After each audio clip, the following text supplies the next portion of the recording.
வணக்கம் நண்பர்களே. இன்றைய பதிவில் நம்ம பார்க்கக்கூடிய நட்சத்திரம் சித்திர நட்சத்திரத்தை பத்தி பார்க்க போறோம். இந்த சித்திர நட்சத்திரம் பார்த்தீங்கன்னா உடல் இல்லாத நட்சத்திரம்.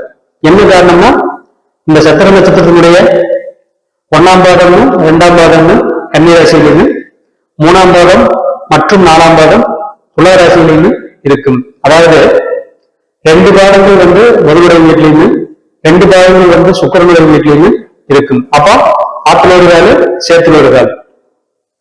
உங்களுடைய காலும் தொடையும் கன்னிராசியிலும் வயிறும் தலையும் துளாராசியிலும் இருக்கும். எனவே இந்த நட்சத்திரம் பார்த்தீங்கன்னு சொன்னோம்னா உடல் இல்லாத நட்சத்திரம் சொல்லி சொல்லுவாங்க. அதாவது உடலற்ற நட்சத்திரம்னு சொல்லுவாங்க.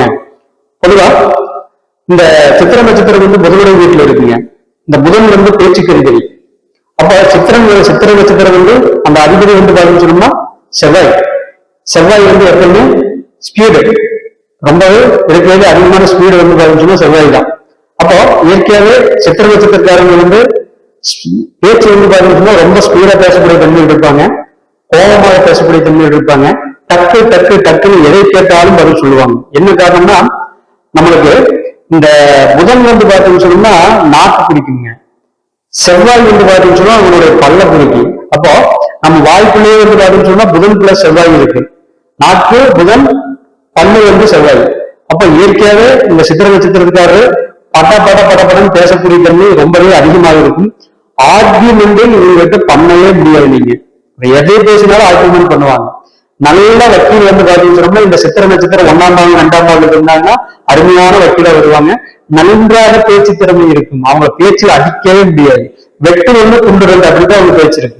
அதே மாதிரி ஒரு உபயராசியா இருக்கிறதுனால முன்னுக்கு பின் மூணாவே பேசுவாங்க. எப்பவுமே நேற்று என்ன சொல்லுவாங்க, இன்னைக்கு என்ன சொல்லுவாங்க, நாளைக்கு என்ன சொல்லுவாங்க. அது என்ன காரணம் அப்படின்னா அந்த புதனுடைய காரகத்துவமும் இந்த செவ்வாயினுடைய காரகத்துவமும் புதனுடைய வீட்டில் இருக்கிறதுனால இந்த மாற்றி பேசக்கூடிய தன்மைகள் வரும். ஏன்னா அது ஒரு உபயராசி.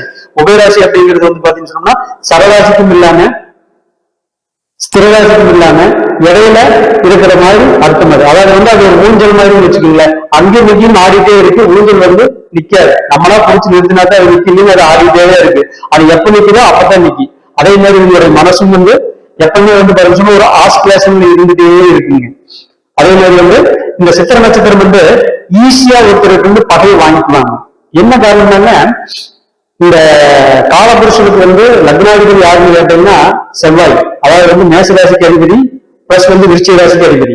அப்ப இயற்கையாவே காலபுருஷனுக்கு 1ஆவது ராசிக்கு உண்டானுங்கிறது லக்னம். அப்போ அந்த காலபுருஷனுக்கு லக்னாதிபதி செவ்வாய் இயற்கையாவே 6ஆவது வீட்டிலேயே இருக்காரு காலபுருஷனுக்கு. அப்போ இயற்கையாவே ஒரு பிரச்சனைகள் இவரு பேரு போவாரு, பிரச்சனைகள் இவரு பேரு வராது. இவரா ஒவ்வொரு பிரச்சனையும் போய் சிக்கிக்குவாரு.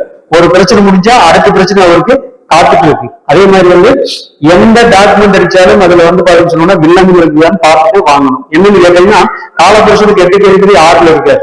அப்ப இயற்கையாவே இந்த டாக்குமெண்ட் சம்பந்தப்பட்ட விஷயங்கள ரொம்ப கவனமாகவும் தெளிவாகவும் இருக்கணும். அதே மாதிரி இந்த கன்னிராசி அப்படிங்கிறது பாத்தீங்கன்னா விவசாயத்தை குறிக்கக்கூடிய ராசிங்க, பயிர்த்தொழிலை குறிக்கக்கூடிய ராசி அது.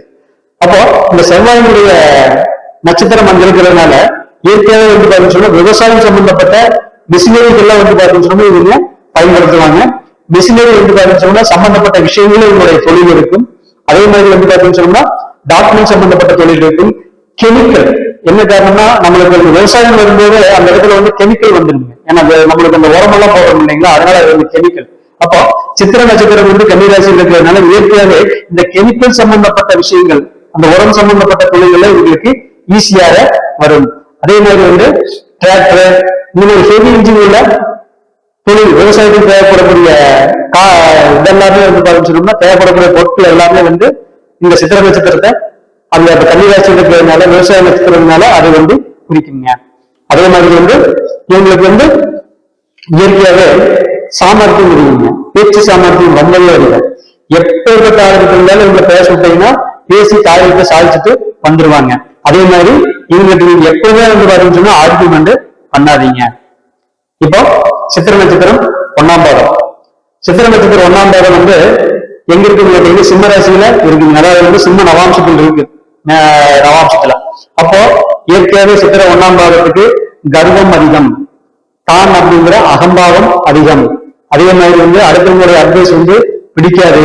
அடுத்தவங்களை அடக்கியாக நினைப்பாங்க. இவங்க யாருக்கிட்டும் அடங்கி போக மாட்டாங்க. எதுக்கெடுத்தாலும் பொசுக்கு பொசுக்குன்னு முன்பவம் ரொம்பவே அதிகமாக வரும்.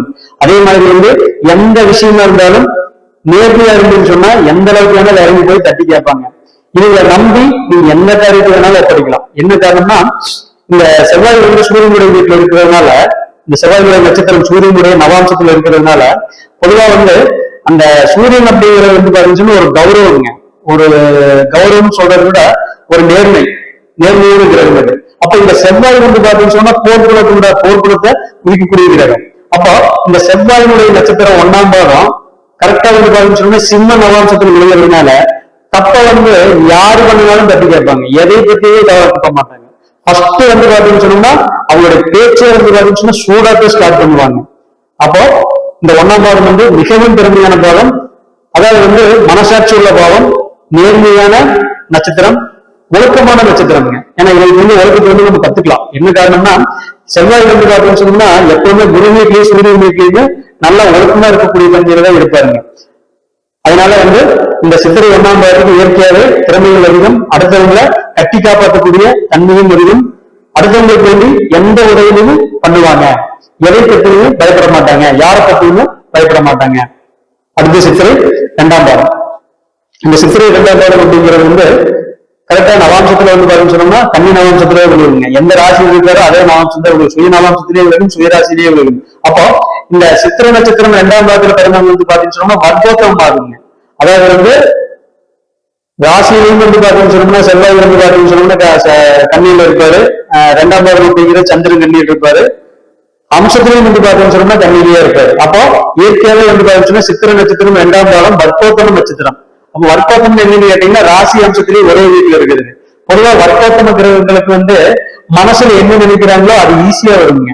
அதே மாதிரி வந்து எப்பவுமே இவங்களை சுத்தி பிரச்சனைகள் இருந்து கொண்டே இருக்கும். ஒரு பிரச்சனை முடிஞ்சதுன்னா அடுத்த பிரச்சனை இவங்களை தேடி வந்துட்டே இருக்கும். பிரச்சனை இல்லாம இவங்கனால இருக்க முடியாது. அதே மாதிரி வந்து இவங்கனால ஒரு வேலை செய்யாம இருக்க முடியாது. எப்ப பார்த்தாலும் தொழிலை ஏதோ ஒரு தொழிலை பண்ணிட்டே இருப்பாங்க. அதே மாதிரி வந்து இவங்களுக்கு இந்த ஜிம்முக்கு போறது, உடலை அழகுபடுத்துறது, இந்த சிக்ஸ் பாடி வச்சுக்கிறது, இந்த மாதிரி உடலை வந்து பாத்தீங்கன்னா பேணக்கூடிய தன்மை இவங்களுக்கு ரொம்பவே அதிகமா இருக்குங்க. ஏன்னு கேட்டீங்கன்னா செவ்வாய் வந்து பாத்தீங்கன்னு சொன்னா உடலுக்காரங்க. அப்ப அந்த செவ்வாய் வந்து பாத்தீங்கன்னு சொன்னா புதனுடைய வீட்டுல போய் இருக்கிறதுனால இந்த புதன் அப்படிங்கிறது வந்து பாத்தீங்கன்னு சொன்னா விளையாட்டுகளை பிடிக்கக்கூடிய இடம்ங்க. அப்போ இயற்கையாவே செவ்வாய் புதனுடைய வீடுகள் இருக்கும்போது கண்டிப்பாக அவர் வந்து உடற்பயிற்சி கூடத்துக்கு போவாரு. உடம்ப வந்து நல்லா மெயின்டைன் பண்ணுவாங்க. அதே மாதிரி வந்து எல்லா விதமான இந்த விளையாட்டு போட்டிகளையும் கலந்துக்குவாங்க. இந்த திறமை இவர்களுக்கு வந்து ரொம்பவே அதிகமாக இருக்கும். அடுத்தது சித்திரை 3ஆம் பாகம். இந்த சித்திரை 3ஆம் பாகம் அப்படிங்கிறது வந்து பாத்தீங்கன்னா துளாராசியில முதல் பாகம். அப்போ இந்த சித்திரை 1ஆம் பாகத்துக்கு வந்து பாத்தீங்கன்னு சொன்னோம்னா இயற்கையாவே வந்து பாத்தீங்கன்னு சொன்னோம்னா அடுத்தவங்க இல்லாம இருக்க முடியாது. ஒரு துணை இல்லாம இருந்தனால இருக்க முடியாது. எந்த விஷயத்துக்கு போறோம் அப்படின்னாலும் ஒரு துணை உங்களுக்கு வேணும். என்ன காரணம்னா இந்த காலபுருஷனுக்கு 1ஆம் வீட்டுக்கு செவ்வாய் வந்து காலபுருஷனுக்கு 7ஆவது வீட்டுல இருக்குதுங்க. அப்போ இயற்கையாவே வந்து பாத்தீங்கன்னு சொன்னா ஒருத்தருடைய துணை இல்லாம இருந்தனால இருக்க முடியாது. கம்யூனிகேஷன் உங்களுக்கு அதிகமாக இருக்கும். எல்லாத்துக்குமே நல்லா பழகுவாங்க. நண்பர்கள் சேர்க்கை ரொம்பவே அதிகமாக இருக்கும். நண்பர்களுக்கு ரொம்ப ரொம்ப முக்கியத்துவம் கொடுப்பாங்க. அதே மாதிரி வந்து பாத்தீங்கன்னு சொன்னா இயற்கையாவே இவங்களுக்கு கோபம் ரொம்ப அதிகமா வரும். நண்பர்கள் கிட்ட சீக்கிரம் கருத்து வேறுபாடும் வந்துடும். எந்த அளவுக்கு ஒட்டி பழகிறாங்களோ அந்த அளவுக்கு கருத்து வேறுபாடும் அதிகமாக வரும். ஒருத்தருக்கு உதவியும் முடிவு பண்ணிட்டாங்கன்னா எந்த அளவுக்கு வேணாலும் இறங்கி முடிவு பண்ணுவாங்க. தானுங்கிற கர்வம் வந்து உங்களுக்கு அதிகமாக இருக்கும். அதே மாதிரி வந்து பாத்தீங்கன்னு சொன்னோம்னா இவங்களுக்கு எப்பவுமே வந்து நண்பர்கள் சேர்க்கை இல்லாம இருக்காது. ஆண் நண்பர்களாக இருந்தால் பெண் நண்பர்கள் சேர்க்கை இருக்கும். பெண் நண்பர்களாக இருந்தால் ஆண் நண்பர்கள் சேர்க்கை இருக்கும். தன்னுடைய உடலை எப்ப பார்த்தாலும் அழகுபடுத்திட்டே இருப்பாங்க இவங்க. தன் உடம்புக்கு வந்து பாத்தீங்கன்னு சொன்னா மேக்கப் இதுல எல்லாம் ரொம்பவே விருப்பமா இருக்கும் இந்த சித்திரை நட்சத்திரம் 3ஆம் பாகத்துக்கு. அடுத்தது சித்திரை நட்சத்திரம் 4ஆம் பாகம். இந்த சித்திரை நட்சத்திரம் 4ஆம் பாகம் வந்து பாத்தீங்கன்னா விருச்சிக நவாம்சத்தில் விழுகுங்க. இந்த விருச்சிக நவாம்சம் அப்படிங்கிறது செவ்வாயினுடைய சொந்த நவாம்சம். அப்போ இயற்கையாவே அந்த இடத்துல வந்து செவ்வாய் வந்து ஆட்சி பலம் ஆகிறார்.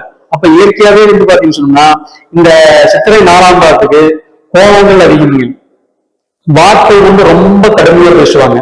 அந்த வார்த்தை பேசினாங்கன்னா அவங்க நம்ம தாங்கிக்க முடியாது.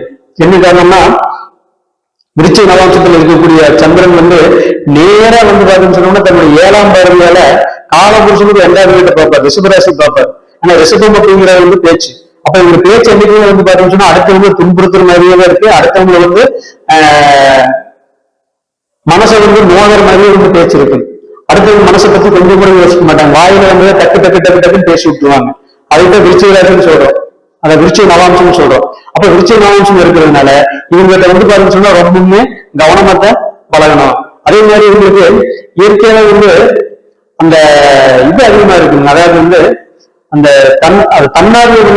தன்னார்வ செய்யறதுல வந்து ரொம்ப ஈடுபாடு அதிகமா இருக்கு. அதாவது வந்து அடுத்தவங்களுக்கு ஹெல்பிங் பண்றதுங்க. பொதுவா இந்த சித்திரை 4ஆம் பாதம் வந்து அடுத்தவங்களுடைய பிரச்சனைய தன்னுடைய பிரச்சனையா தான் பார்ப்பாங்க. எந்த பிரச்சனை இருந்தாலும் முன்னாடி வந்து தோல் கொடுப்பாங்க. பிரச்சனையும் வந்துருச்சுன்னு சொன்னா அந்த பிரச்சனையை விட்டு விலகியே போக மாட்டாங்க. அது என்னன்னாலும் சரி, எந்த எக்ஸ்ட்ரா வரைக்கும் வேணாலும் கூட இவங்க போய் போதி பார்த்துருவாங்க. அந்த குணம் வந்து உங்களுக்கு அதிகமாக இருக்கும். அதே மாதிரி வந்து யோகா, மெடிடேஷன் இந்த மாதிரி வந்து உடம்ப வலுப்படுத்தக்கூடிய, மனசை வலுப்படுத்தக்கூடிய எக்ஸசைஸ் எல்லாமே உங்களுக்கு வந்து ரொம்பவே பிடிக்கும். அதுக்கு மேல ரொம்ப ஈடுபாடும் அதிகமாக இருக்கும். அதே மாதிரி வந்து இவங்களுக்கு மறைமுக எதிரிகள் ரொம்பவே அதிகமா இருப்பாங்க. ஏன்னா 8ஆம் வீடு அப்படிங்கிறது வந்து பாத்தீங்கன்னா மறைமுக எதிர்ப்புங்க. 6ஆம் வீடு அப்படிங்கிறது வந்து நேருக்கு நேரம் நீங்க அடிக்கிறது எதிரிய. 8ஆம் வீடுங்கிறது வந்து மறைஞ்சடிக்கிறது. இப்போ சித்திரை நட்சத்திரம் 4ஆம் பாதம் ஒருவருடைய வீட்டுல இருந்து அவருடைய நவாம்சம் வந்து விருச்சிக நவாம்சத்தில் விளைகிறதுனால இயற்கையாவே இவங்களுக்கு மறைமுகமான எதிர்ப்பு ரொம்பவே அதிகமாக இருக்கும். அந்த எதிர்ப்புக்குள்ளேயே இவங்க வந்து பாத்தீங்கன்னா வாழ்ந்துட்டு இருக்க வேண்டிய தன்மை இவங்களுக்கு உண்டு. இதுதான் சித்திரை நட்சத்திரத்துக்குண்டான பலன்கள். நன்றி, வணக்கம்.